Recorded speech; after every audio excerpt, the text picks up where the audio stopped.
Inject the nutrients, inject the water. Shane England calls his hemp farm in Millard County a labor of love.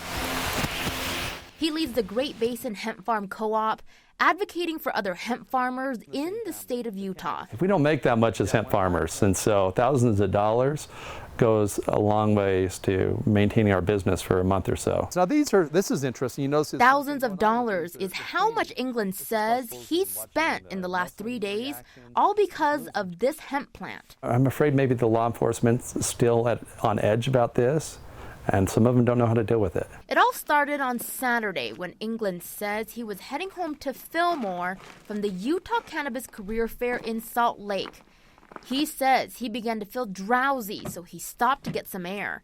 When he got back on the road, that's when a trooper with Utah Highway Patrol pulled him over. Came up to my passenger window and asked me if I knew why I'd been pulled over, and I told him, honestly, I don't know. The trooper told him he was initially pulled over for not having mud flaps on his truck, but then decided to perform a field sobriety test after England says he saw and smelled the hemp plant in his truck. And he told me I failed the test because my eyes were fluttering and I was shaking, and I was like, oh, well, that would be the adrenaline and the cold. But he took me back to the station at that point in Nephi and booked me in under a DUI. Arresting documents show England tested negative on his urine test, but UHP says the trooper had enough probable cause to arrest him, and it's unfair to say it was solely because of the hemp plant. We don't focus in on any one particular aspect of what an individual might be going through.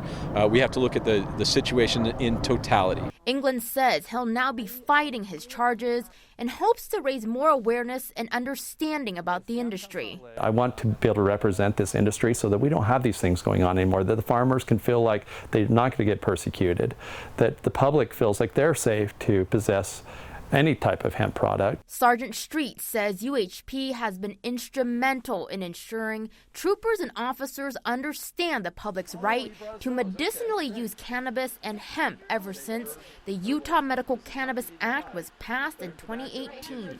To have somebody, claim that we keyed right in on one particular aspect of that huge portion of the DUI investigation that I told you about is disconcerting because it's simply not true. England says his arraignment is scheduled for Wednesday. He says after resolving his criminal charges, he plans on addressing his concerns with civil rights violations.